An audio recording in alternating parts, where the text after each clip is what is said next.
Dear fellow Zionists, this is day 89 of Israel's war with Hamas.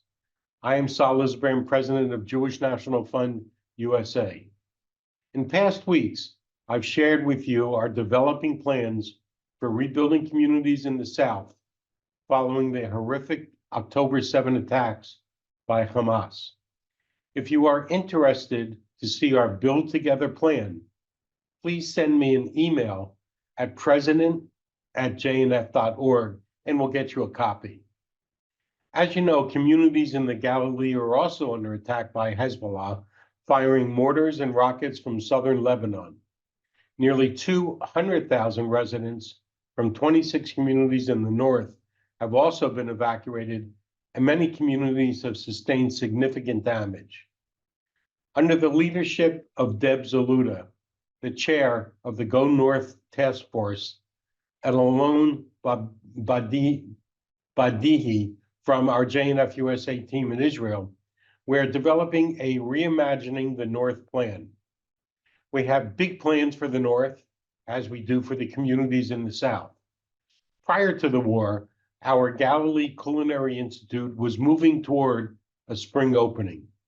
Construction had begun when our new medical clinic in Kiryat Shimona and hundreds of new homes were under construction with support from our Housing Development Fund. While the conflict has slowed these major development projects, rest assured they are all moving forward. Now I'd like to introduce Alon Schuster.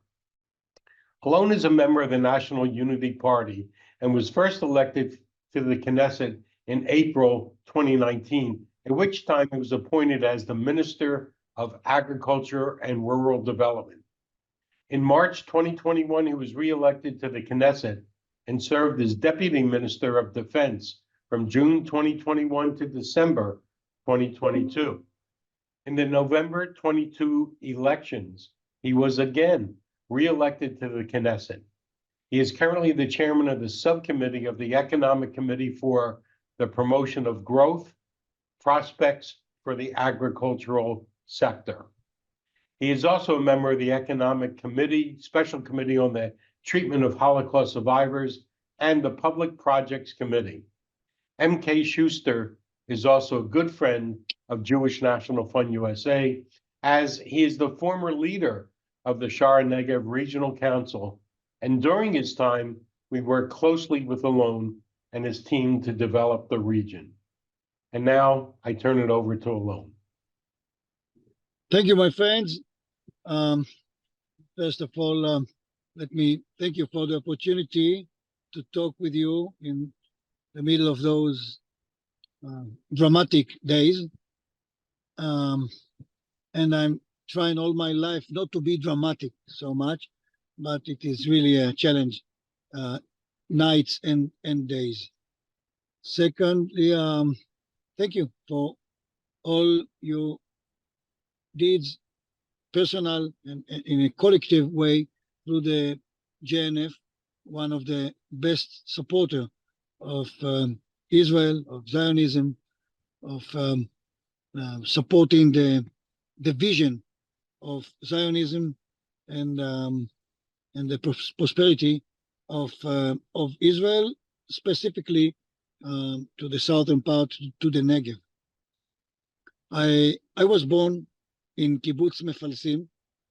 I am one of the last traditional kibbutznik that still live his life as the good years before, as a mayor of Sha'ar Negev, as a minister of agriculture, as a member of Knesset. All my salary stay stable, is going directly to the pocket of the budget of the kibbutz, and I'm good with it. I lived all my life in the kibbutz, and I was focused in education, community, agriculture. I was the general secretary of the kibbutz. We made enormous changes, revolutions in the way of living, and I'm so glad to live in the kibbutz with part of my sons and my friends. I served in the military as a paratrooper, as an officer, then for more than 30 years in a special unit named Shaldag in the Air Force. Then I became a teacher, and for 10 years I served as a educator and like the head of secondary school in Sha'ar HaNegev, in my area. Then for more than 16 years, from 2002 to 2018, 5 years ago, I served my people, my community, as the mayor of the, I can say, small but very important group of 10 kibbutzim, one moshav, one farm, private farm of family of Sharon family, the ex-prime minister Arik Sharon, and also we have near the city of Sderot, which is located in between our kibbutzim, absorption center for new immigrants, for new olim. Can we see maybe the map of Israel, and then you can see where Sha'ar HaNegev is allocated, very close, attached to the northeast point of the Gaza Strip, southern to Ashkelon, and northwest from Beersheba. And if you can see in another slide, you can see the map of Sha'ar HaNegev, where you can see Gaza, you can see Sderot, and kibbutzim and moshav. I live in kibbutz Mefalsim, less than a mile from the border, very close to Beit Hanun, which is now almost just ruins. I can say, unfortunately or fortunately, we can describe it as we wish. I want to tell you that, as I mentioned, in the 90th and the first years of the millennium, we had very dramatic days of changes. I describe it, I define it as a revolution in our type of living, where in my community, in my kibbutz, a third, more than 30% of the members, of the citizens, inhabitants of the kibbutz left the kibbutz not because of the security situation, but because of economic and ideologic issues. But we overcome these crises, and we in the last 15 years we increased the number of inhabitants in my kibbutz, for example, but it's very similar to other kibbutzim, from 500 people to almost 1,000 people. So this is more or less what we achieved during the time where the terrorists of the Hamas shoot at us, snipers, anti-tank missiles, and of course rockets, and attempt to enter to our region.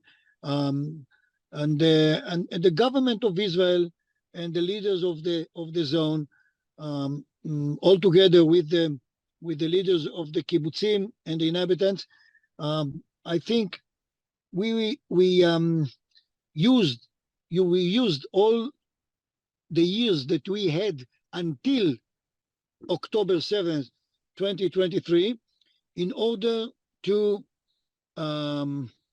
reinforce ourselves to prosperity, economical and demographic prosperity.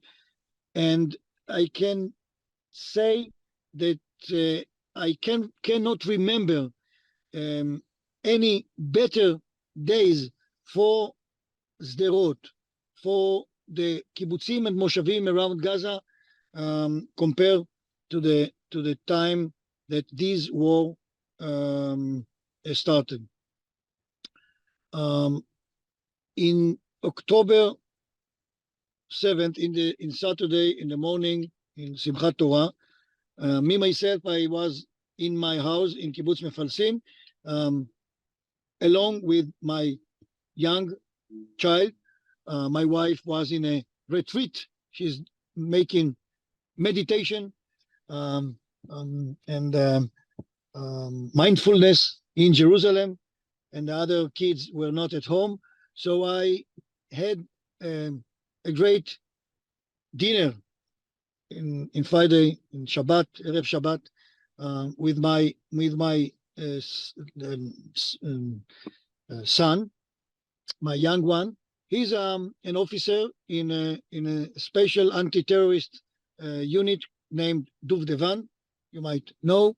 They used to work to fight against terror cells in the West Bank, in Judea and Samaria, and but of course they are part of the commando regiment, and he was apparently in this Saturday with his all military equipment. So in the morning, 6:30 in the morning, we had enormous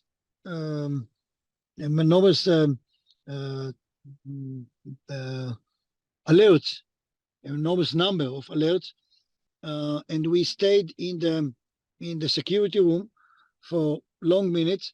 But then we started to hear knock knock, like a noise of shooting very close to us in the area of the houses of the kibbutz.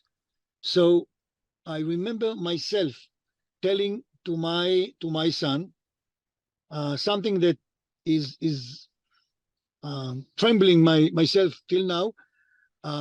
Yuval, this is the name of our son. You should go outside, take your equipment, and go to see what's happening, because it's something unfamiliar to us.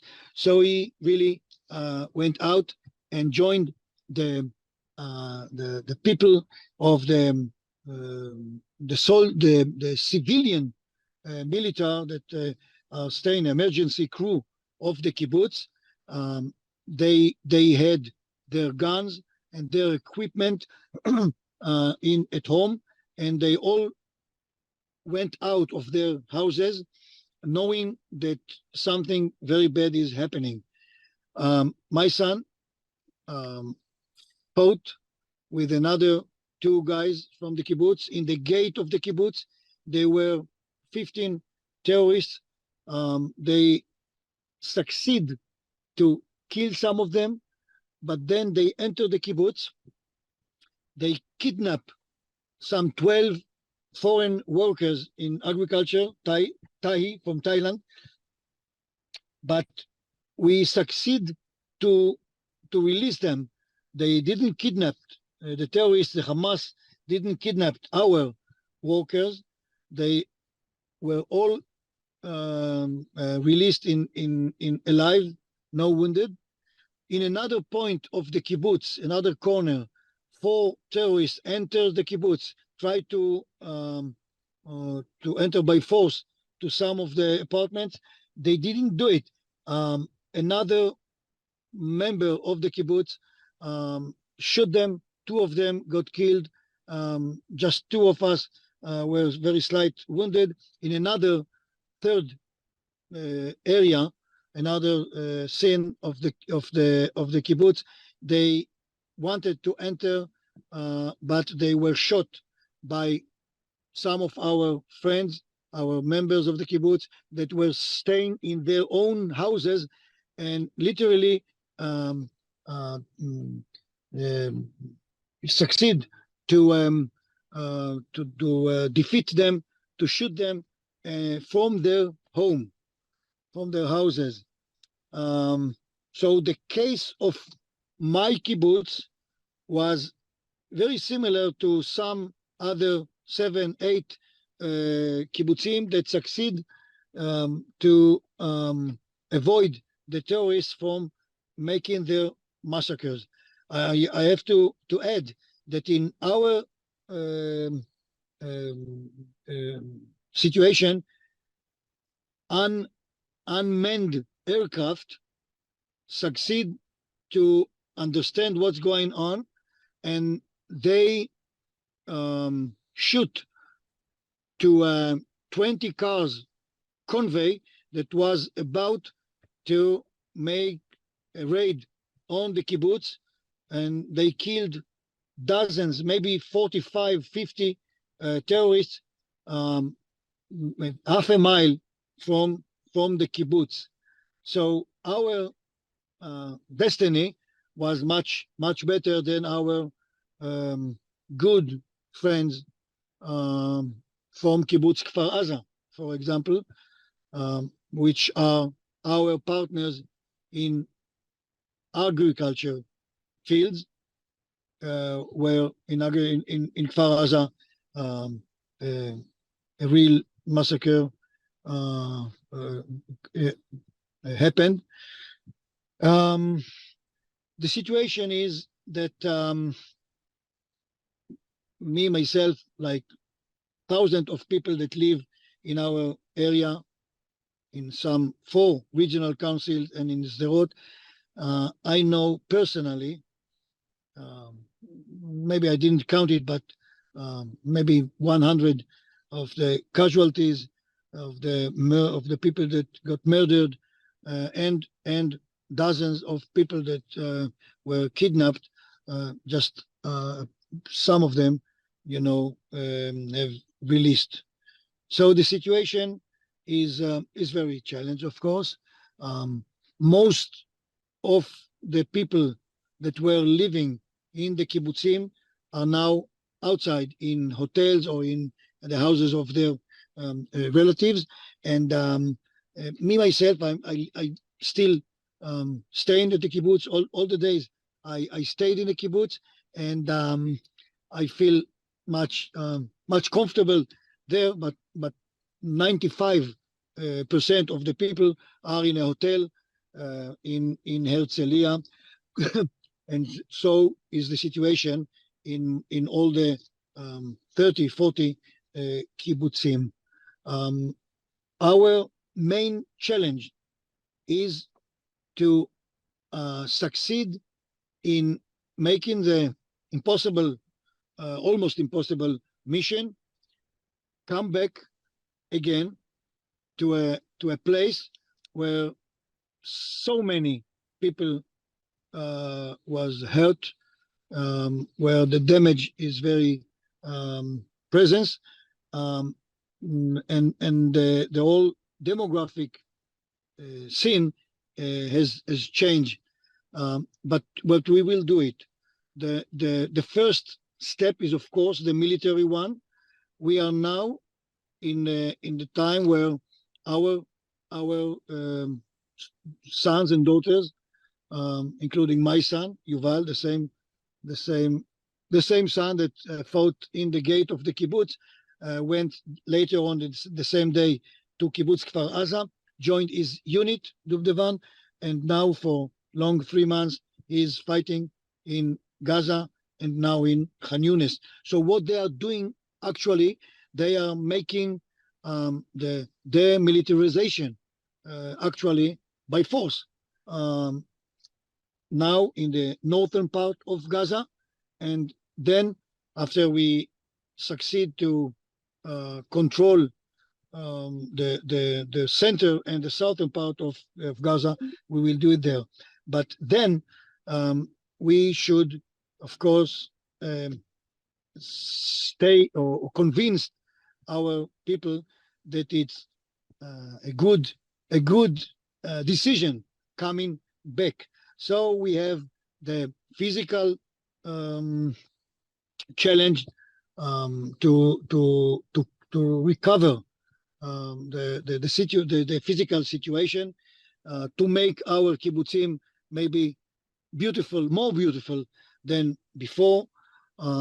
We should pay attention to the mental stability of our people, the resilience. I understand that you're taking part in helping the resilience centers. It's very important, and the third mission in the next years will be to convince, to be attractive to new families, especially with kids, to come and live again with us. And if I summarize, exactly as we did 20 years ago, when we confront with the social and demographic challenge, now we will confront with the psychological and military or security challenge that we are facing in those months. And I'm welcome you, and I offer you the opportunity to be our partners in recover, in flourish again this area. David Ben Gurion, we used to say that he said that the state of Israel will be examined by their succeed to flourish the Negev, and I'm saying that we now in this generation we will be tested in the way that we will flourish again the northern border of Israel and the southern part of Israel. Thank you. So Alon, first of all, thank you for sharing your story and your son's heroic efforts. And you can count on JNF USA for being with you and helping you to thrive in your kibbutz. Thank you so much. Thank you, my friends. And now we Bye-bye. turn to Nicole Zedeck. Nicole is a foreign correspondent with I-24 News based in Tel Aviv and has been covering the war in Israel since the October 7th attack by Hamas.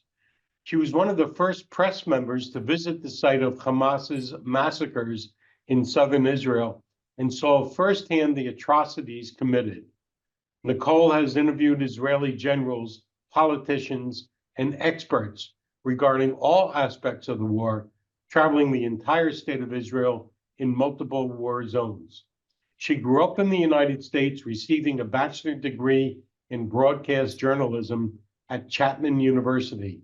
She is also a proud AM/HSI alumna, and her time with JNF USA greatly shaped her decision to move to Israel and provide a voice to those in the region. We should have time for a few questions after Nicole, so please type your questions into the chat and hopefully we'll get to as many as possible. Nicole, I turn it over to you. Yes, well, thank you so much. I'm sorry to be joining you all from my phone, but I am currently at work right now, even for I-24 News. And as you can see behind me, I'm currently in the southern city of Ashkelon, and it's day 89. It's hard to believe that it's been 89 days since the October 7th massacre, but for the families behind me here, they're gathering once again for those that are still hostage inside the Gaza Strip, nearly 90 days since they were taken. And so we're covering this event here at I-24. This is just the continued coverage that we really have been giving since October 7th. And I have to say it's eerie being back here in Ashkelon because I was actually working on October 7th. I was on standby that day. I get the call at 6:45 in the morning. My phone just starts buzzing on my nightstand. And at first I check my work messages and I see that there's all just coming in. But really what caught me off guard was the red alerts, the rocket alerts. that were lighting up my phone at 6:45 in the morning. So that's when I knew, okay, I'm about to get a call into work. And so I quickly hopped out of bed, and sure enough, I was at the news station in Tel Aviv at Jaffa Port by 7:30 in the morning. And that's when we started making our way towards the south. And at this point, our manager at this point had just told us there were reports of some rocket hits in some of these southern cities. So to go to some of the houses and interview the people, and we'll see how the day unfolds from there. It wasn't until we were actually in the car driving towards the south that we started getting some of those videos from October 7th of the Hamas terrorists in their pickup trucks in these southern cities, and they had breached the fences. I remember I texted my boss because I said, listen, I know what to do for a rocket alert, right? Stay near a shelter. What do I do for terrorists? And she just texted me back, just stay near a shelter. And that's when I realized that this was unprecedented. Even our managers didn't really know how to handle the situation. So as we were driving down the south, every 10 to 15 minutes, we would have to hop out of the car because the red alert would sound, and we would have to just lie on the ground, hands over our head, flat, and wait for the interceptions from the Iron Dome missile defense system. After this, and we continued to see some of the damage, it was a ghost town. We finally made it to Ashkelon, and luckily our managers made the decision to not go any further south and instead go to Barzilai Medical Center, one of the main hospitals in the south. And when we got there, by 9:30, 10 in the morning, it was overwhelmed with people already. I saw civilians bringing their family members in the back of pickup trucks, injured, or in some cases even killed. And at this point, we realized it's not just from rockets that they're coming in for injured, but also from Hamas terrorists that were running rampant through these southern cities. Since then, we've continued our coverage. I worked October 7th, 8th, 9th, 10th, 11th. Finally took a break on the 12th, but every day in the South, seeing a lot of the devastation firsthand.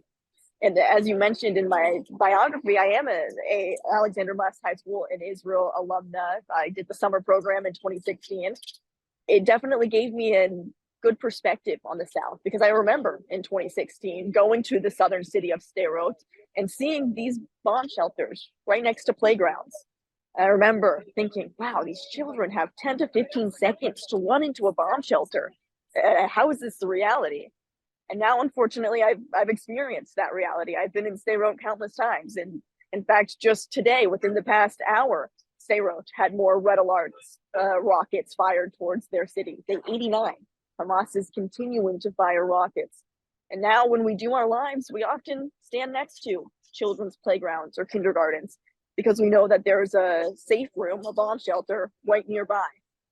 And most of the time, these kindergartens, these playgrounds, they're all deserted at this point. These families have been outside of their communities for 3 months now, living in hotels, living with other family members or around the country, but not in their own homes, because in so many places it's not safe for them to go back to.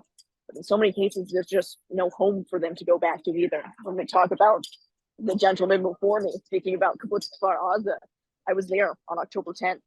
We were some of the first journalists to actually see the devastation as they were still clearing out the Israeli civilians that were killed inside Kibbutz Kfar Aza. The reason that the IDF didn't even let us in on October 8th or October 9th was because they were still cleansing the area, clearing it from terrorists. They let us in on October 10th because they said just a few hours before they had finally finished going house to house and eliminating the terrorists in that specific kibbutz. But we know for the following days in these other communities, the IDF continued to find terrorists throughout the South. And it gives you a perspective as to just how many were able to enter and devastate these communities. So now coming back to Ashkelon, you can see there's plenty of cars. Ashkelon was not one of the cities that has been evacuated, but they are close. And a lot of their homes have been damaged. The hospital itself, Barzilai Medical Center, where I was there on October 7th, it's been hit by rockets at least 4 times, 2 of them in different children's departments. So this is what is an important aspect to focus on in the news, because when we're talking about what's happening, and many people talk about, for example, different hospitals in the Gaza Strip that have been hit by IDF fire. However, underneath those hospitals, the IDF is also publishing different footage of how there are actually Hamas infrastructure, terrorists, not only working in the hospital, but working underneath the hospital as well. And when that happens, it makes it, for the rules of war, you can target that. And the IDF not only targets it, but they also tell civilians that they will be targeting it. And so they get as many civilians out as they can, also giving time for Hamas terrorists to get out as well. But that's the rules of war that the IDF follows as they try and continue this mission 3 months in the most ethical way possible. And so for our job as journalists, it's continue to, especially with I-24 News, continue to share exactly what's happening here on the ground. Because when you look at a lot of the international media, it does get a little bit slanted. And I say a little bit because I'm trying to be generous. But it's difficult, and we try and provide accurate look at what's happening here. And I think by many of us being immersed in the community, I've been here since last February, so nearly a year now. So I'd been to Ashkelon before. I'd been to Sderot with Alexander Muss High School in Israel. I'd been to these places, and it gives you more of a connection to the community and a better way to cover the story now that it continues to progress. So that's just a little bit about what I've been covering for the past 3 months now. I'd love to answer any questions if any of you have anything that I can answer. Yes, Nicole, we have lots of questions coming in. First one is, ask about the mood of the country now. Is there still general unity about the war across the political spectrum? It's a good question. And I think the unity that we saw in the first 1 to 2 months, everyone came together, whether you weren't called up for reserve duty, or then you were making meals for those in reserve duty or driving equipment to those on the front lines in the South and the North. Now that the fog of war seems to be receding a little bit, we are having a lot of people come back to the same political disputes that we saw before October 7th. I don't think the country is divided, but there are a lot of political leaders that have a lot of questions that need to be answered. And people in the civilian population want those questions to be answered. But what you're hearing from a lot of these political leaders is that now is the time to fight the war. And after the war is won is when we will answer those questions. But as the months go on, you're hearing more of the debate inside society as to those questions need to be answered now, and someone needs to pay the consequences for how the October 7th failure was allowed to happen. And we'll get to at least one more. Tell us about any conversations you've had with foreign media colleagues and how they view the events. That's an interesting question. And I've done a lot of interviews with different international media, many in the States, even, Fox News, CNN. I've done a few with them. And for the most part, their questions when they're coming to me, it's pretty honest. And I think when I'm speaking to a lot of the journalists on the ground, maybe for the most part, the ones that I am speaking to, and even when I'm asking them different questions, and even today, I was in kibbutz, very kind of overlooking the Gaza Strip, and you see journalists from Turkey, that work with Al Jazeera. You see them from all of these places, and they're speaking in many languages that I can't understand. But for the most part, they're the ones that are in Israel are doing their best to provide the coverage that we're seeing here in Israel. I can't say the same for the journalists that are inside Gaza, and they're having access to sites that I myself am not seeing here in Israel. And so I think that's kind of the difference when you're talking to these journalists, depending on where they're reporting from. I will say it's something that bothers me when I see some of these, take for example, the BBC interviews or Sky News interviews with a lot of these anchors sitting in their home in Europe or in their studio in Europe, talking to some of these IDF officials and berating them with questions as if they know the story better than the officials. And I think that's something that a lot of journalists almost believe, that they know the story better than the official. But it's our job to ask the official the questions, get their statement. We can analyze it after the fact. But for a lot of these journalists, they haven't been to a battleground like these IDF soldiers, commanders, generals. And so when I see them doubting, questioning, berating, really, attacking these officials, that's what, as a journalist, for me, I think it crosses the line and they start to lose some of their journalistic integrity. So we know that you only have a couple minutes left, but one of the questions that came in is regarding what's the Israeli feeling towards the anti-Semitism throughout the world? And are they aware of what's going on, like at Harvard and University of Pennsylvania? How aware are the Israelis?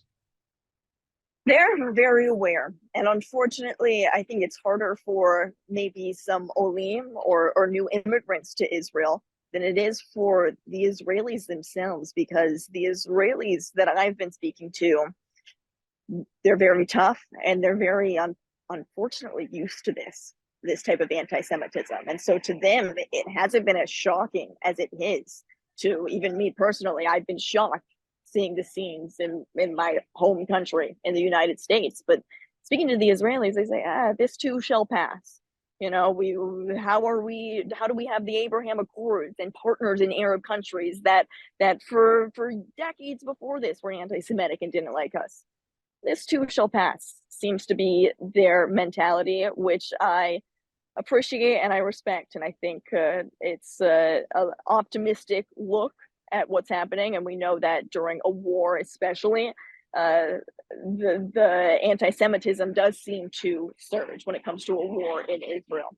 And so a lot of the Israelis here are hoping that this is just coming in with the tides of the war, and once it is over, there's going to be a new news cycle, and a lot of the people that are grabbing their Palestinian flags and taking to the streets right now, they're going to find something else to kind of hop on the bandwagon for.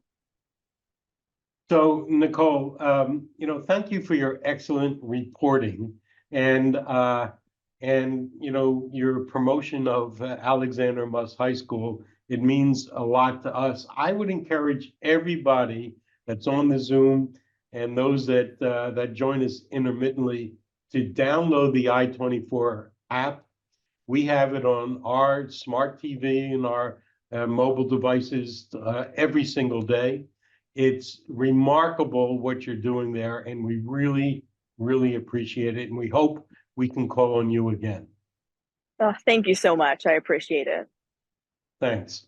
So, our next weekly briefing will be held 1 week from today, Wednesday, January 10th at this time, and the same Zoom address. For those who wish to join one of our volunteer missions to Israel, I'm happy to announce we've extended these missions with dates through May. Participants in our volunteer mission support Israeli farmers, IDF troops, and displaced residents from the Gaza border and Upper Galilee. Lauren and I were on the first volunteer mission a few weeks ago, and it was our most meaningful trip to Israel ever.